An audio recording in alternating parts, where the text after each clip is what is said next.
नमस्कार. Grow motivation स्टोरीजमध्ये तुमचं खूप सारं स्वागत करते आणि आजच्या विषयाला सुरुवात करते. आजचा विषय आहे सासूच्या या 5 गोष्टीमुळे दुखवू शकते सुनेचे मन. तसं पाहायला गेलं तर सासू सुनेचं नातं आंबट गोडच असतं, पण कधीकधी रागाच्या भरात किंवा चुकून सासूने उच्चारलेला एखादा चुकीचा शब्दही सुनेच्या आयुष्यभर जिव्हारी लागू शकतो. तसेच या एका गोष्टीमुळे नाती जीवनभरासाठी खराब होऊ शकतात. लग्नानंतर सासरी गृहप्रवेश झाल्यावर प्रत्येक सुनेच्या मनावर सर्वात जास्त ओझं असतं ते म्हणजे सासूचं मन जिंकणं. कारण लग्नाच्या आधी सर्वांकडून ती मुलगी सासू या व्यक्तीबद्दल कायमच कठोर गोष्टी ऐकत आलेली असते. त्यामुळे आपण या सासूरवासाला बळी पडू नये आणि सासूसोबत सुरुवातीपासूनच सलोख्याचे संबंध ठेवावेत असेच विचार करून ती मुलगी सासरच्या घरी प्रवेश करते. पण बऱ्याचदा भरपूर चांगली वागणूक ठेवूनही सासूकडून विनाकारण टोमणे ऐकावे लागतात आणि त्यामुळे सुनेच्या मनावर आघात होतो. मग कधीकधी सासूच्या ध्यानीमनी नसताना ती सुनेला दुखावते, तर कधी जबाबदारीची जाणीव करून देताना. पण यामुळे दुखावलेल्या सुनेला तिचं दुखणं विसरणं आयुष्यभर कठीण जातं. तर जाणून घेऊया सासूच्या वागण्यातील कोणत्या अशा गोष्टी आहेत ज्यामुळे सुनांना खूप वाईट वाटतं. एक म्हणजे माझ्या मुलाला माझ्याच हातचं जेवण आवडतं. अगं सूनबाई, राहू देत, तो नाही खाणार, त्याला ही भाजी फक्त माझ्याच हातून केलेली आवडते. हे असं एक बोलणं आहे जे सगळ्यात सुंदर जेवण बनवणाऱ्या किंवा स्वयंपाकात मास्टर असणाऱ्या मुलीलाही लाजवू शकते. भाजी आणण्यापासून ती स्वच्छ करून चिरून वगैरे ठेवण्यापर्यंतचं सर्व काम सून करणार आणि भाजीला फोडणी द्यायच्या वेळी येताच सासू हा डायलॉग ऐकवणार. या सगळ्या गोष्टीमुळे सून गोंधळून जाते. हो, मान्य आहे की सर्वच मुलांना त्यांच्या आईच्या हातचं जेवण जास्त आवडतं, कारण ते जन्मल्यापासून आपल्या आईच्या हातचे पदार्थ चाखत आलेले असतात. पण कधीकधी सूनबाईंना देखील आपल्या नवऱ्याला आणि कुटुंबियांना काही खास पदार्थ खाऊ घालावंसं वाटलं तर त्यात गैर काय आहे. त्यामुळे अशावेळी सुनेला प्रोत्साहन द्या, जेणेकरून त्या घरात किंबहुना स्वयंपाकघरात तरी स्वतःचे अधिक मन रमवून घेऊ शकेल. दुसरं म्हणजे अलीकडेच तर माहेरी जाऊन आलीस.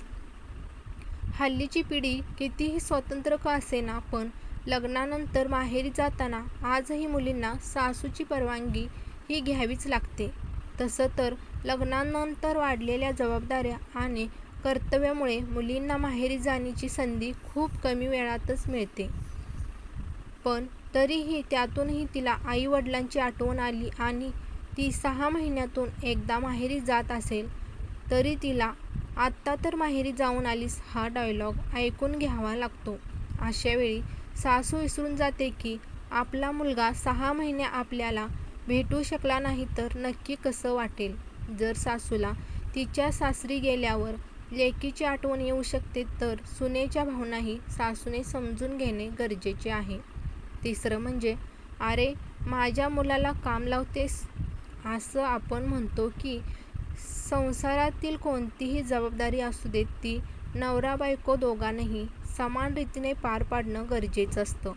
पण जेव्हा गोष्ट घरातील कामाबद्दल येते, तेव्हा मात्र सर्व जबाबदारी आणि कामं त्या घरातील सुनेच्या अंगावर येऊन पडतात.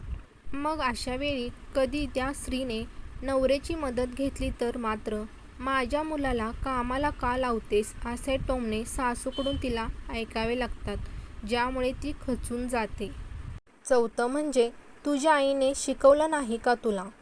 कोणत्याही गोष्टीत किंवा चुकीत आपल्या आई-वडिलांना सासूने मध्ये आणलेलं कोणत्याच सुनेला आवडत नाही. जेवणाबद्दल असो वा वागणुकीबद्दल. पण तुझ्या आईने तुला हे शिकवलं नाही का, हे सासूचे कडवे बोल सुनेच्या अगदी जिव्हारी लागतात.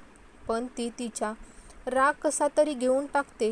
हो, आता सासूचे वय आणि आदर बघून सून भलेही त्यावेळेला उलट उत्तर देत नसेल, पण सासूचं बोलणं ती आयुष्यभर विसरू शकत नाही.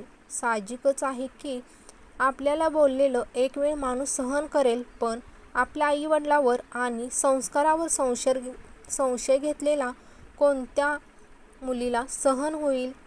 5वं म्हणजे नंदीची शेवा. नणंद घरी येताच त्या घराच्या सुनेचे काम दुप्पट नाही तर तिप्पट वाढते.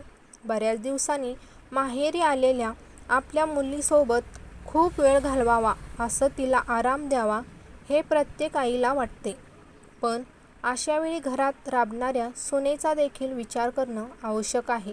त्यामुळे सतत मुलीचे आवडते पदार्थ बनवण्यास सांगणं, तिची उठबस करणं, मुलीसोबत शॉपिंगला जाण्यास सांगणं या गोष्टी सुनेला खूप त्रासदायक ठरतात. तर ह्या होत्या सासूच्या सुनेला न आवडणाऱ्या गोष्टी.